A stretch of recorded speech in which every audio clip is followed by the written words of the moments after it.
In today's story, we follow Claire, a retired nurse who leads a tranquil and solitary life after years of a difficult relationship. When she receives an unexpected letter informing her that her former love is gravely ill and wishes to see her before passing away, Claire faces an emotional dilemma: revisit a painful past or let time take its course. And you, in this situation, what would you do? Claire closed the window of her house as the last gust of cold wind blew through the furniture before she turned the latch. It was already night, and her routine remained strictly the same. Every object in its proper place, with the sound of the clock echoing through the small living room. She settled into the armchair next to the fireplace, arranging a blanket over her legs as she held the book she had started days before. As she ran her fingers through the pages, they found an old photo among them, a blurry image of two young people laughing together on a beach. Mark embraced Claire, his wide smile and eyes gleaming with enthusiasm. She sighed and shifted uncomfortably. Time had played its part, and that memory, which should have been sweet, only brought the bitter taste of abandonment. She got up and went to the kitchen to prepare tea. While the kettle boiled, her eyes fixed on the reflection in the mirror. The 55-year-old woman staring back at her was no longer the young, smiling woman in the photo. "Enough," she murmured, stepping away to avoid confronting herself.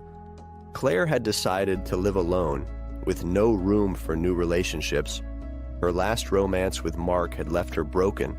At first, he was charismatic and charming, but over time, his subtle control over her turned into open manipulation. He isolated her from friends and made critical comments about her choices, undermining her confidence until Claire believed she wasn't good enough. Mark left without warning, leaving her alone and shattered. She rebuilt her life by dedicating herself to nursing, but she never got involved again, fearing to relive that pain. Despite this, she maintained her kindness. She had been a dedicated nurse, known for her empathy and strength in the face of the most challenging situations. Even in retirement, she remained attentive to the needs of her neighbors, helping with simple tasks and offering medical advice.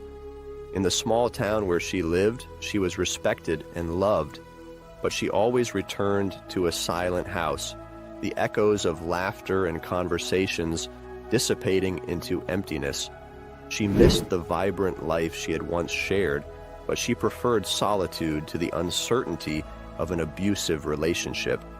At night, while organizing papers on the table, she found another old photo, this time just of her. The younger, smiling face seemed distant, and Claire sighed deeply. She wondered if one day she could find peace with herself, if she could finally bury the past. It was an answer that always seemed out of reach.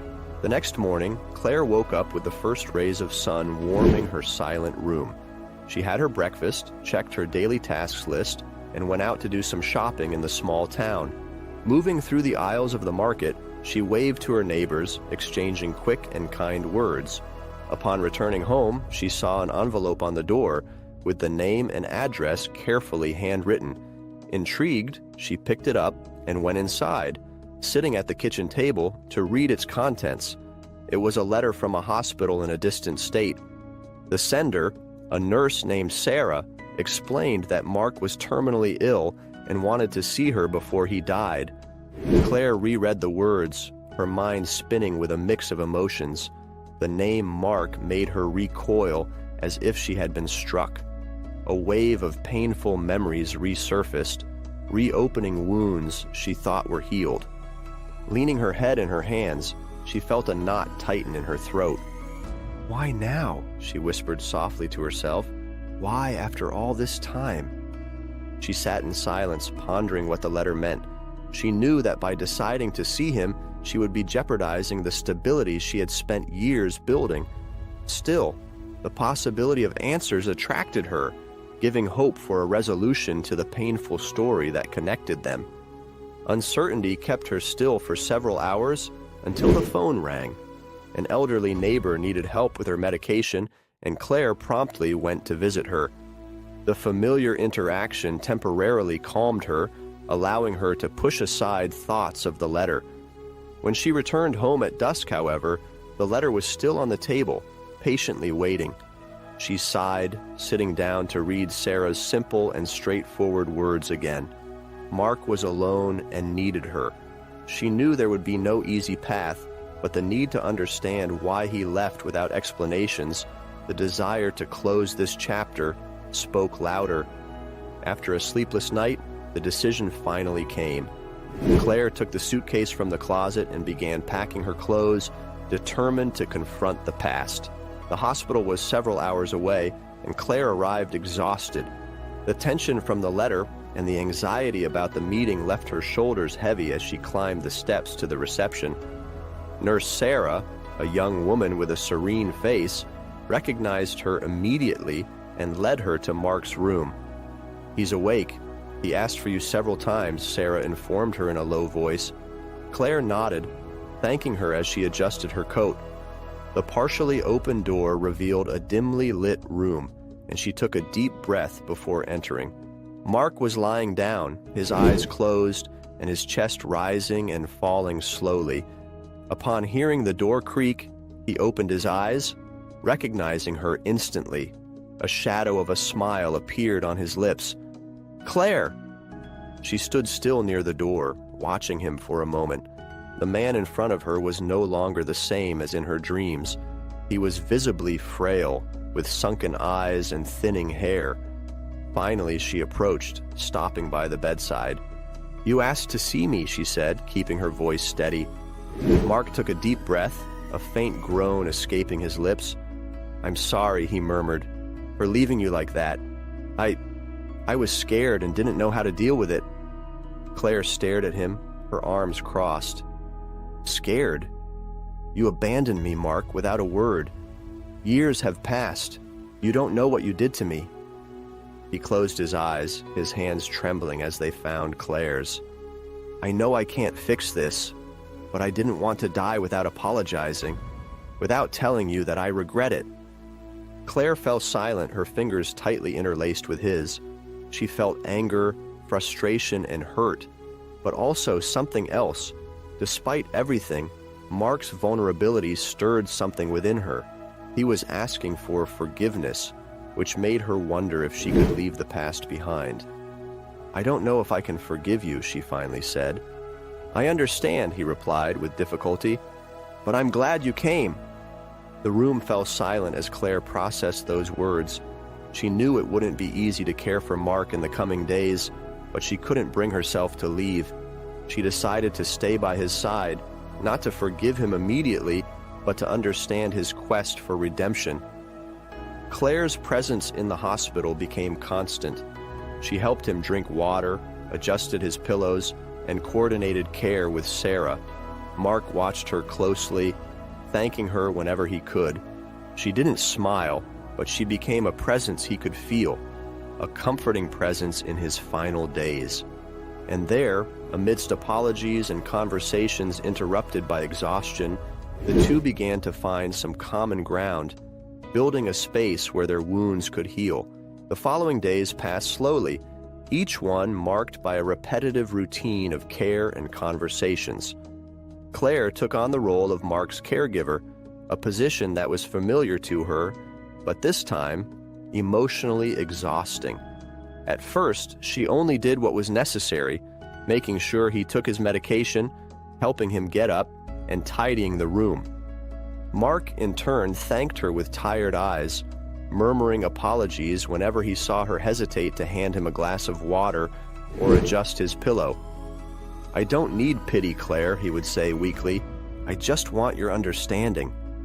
However, as she watched him decline each day, his trembling hands trying to hold the mug and his breath becoming slower, Claire felt her heart slowly open.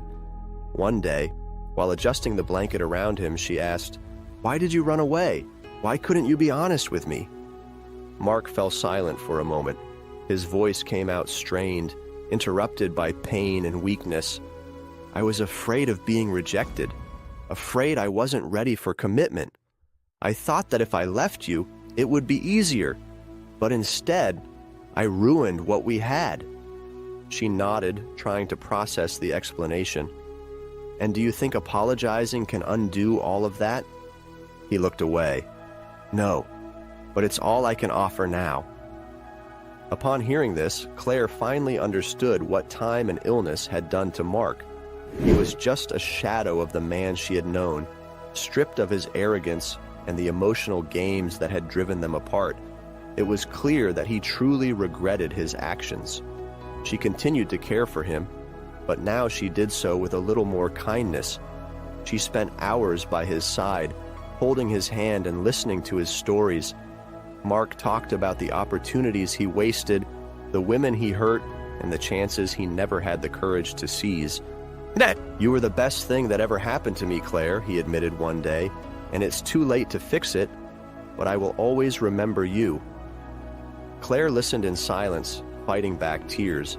There was much still to be said, but she knew that only time would reveal if she would be able to forgive him completely. Either way, in that moment, the connection they shared offered some consolation for both of them. In those final days, she was the rock upon which Mark leaned, trying to make his last hours as comfortable as possible. Her anger began to dissipate, giving way to compassion and a growing desire to help Mark find peace. She knew he was paying the price for his choices, and her job was to ensure that he didn't depart alone. On Mark's last night, Claire sat beside him, holding his cold hand firmly. His breathing was weak and irregular, but his expression was serene. He looked at her with heavy eyes, giving a fragile smile. "I'm glad you came," he whispered. "I know," she replied, trying to keep her voice steady. "I am too." They sat in silence for a moment. Claire felt a lump form in her throat, but she couldn't let the emotion show. She ran her hand through Mark's hair, as she had been doing in the past few days. "Do you need anything?" she asked, breaking the silence. "No," he replied with a small sigh. "I just want to hear you talk." And so she began to tell simple stories of the childhood spent on farms and the adventures with friends in youth. Mark listened attentively, occasionally smiling, as Claire's words filled the darkness of the room. With each story, she felt the tension easing and allowed herself a brief sense of peace. Later, Mark closed his eyes and never opened them again. He passed away peacefully, his fingers still intertwined with Claire's. She felt a wave of sadness and relief wash over her, but she knew she needed to leave. The next morning, she signed the hospital documents and left Mark's room with tense shoulders. As she stepped out of the hospital, the cold breeze met her face, but she didn't flinch. Back in the car, she rested her head on the steering wheel and took a deep breath, her eyes fixed on the horizon. As she drove back home, she thought about what it meant to lose Mark for the second time. There was no easy solution to the pain, but she knew she had managed to find something resembling closure. Mark had asked for forgiveness, and although it hadn't been an easy process, she had helped him find some peace. In the days that followed, she found herself rearranging the house, opening the windows, and tidying up the furniture. Her neglected garden was revived, and she planted flowers she had always wanted, a small promise to herself, to allow life to bloom again, this time without the ghosts of the past. While the healing process wasn't simple, she decided she would do her best to start anew. She still felt the sadness of loss, but also a lightness in knowing she was free to embrace new possibilities. The morning sun illuminated the house as Claire watered her flowers, ready to open her heart to the world once again.